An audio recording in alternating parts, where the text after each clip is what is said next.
tempat saya di Jalan Kesehatan. Kalau ada ke mau silakan singgah ya Bu. Yogalis di Jalan Kesehatan dekat apa tuh Cafe Stick. Ya, saya sudah anaknya 3 orang, jadi laki-laki 2 orang, 1 perempuan. Tapi alhamdulillah masih sekarang suami masih 1. Ya. Jadi masih semangat kan ibu-ibu. Insya Allah jangan ayo Bu ya. Ya.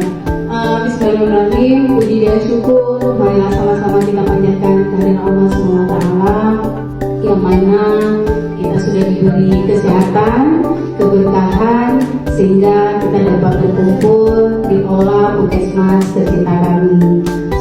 Salam, tanpa pula kita sandungkan kebesaran dan besar Muhammad SAW yang telah membawa kita dari alam yang mulia ke alam yang besarnya. Saya yang saya cintai dan saya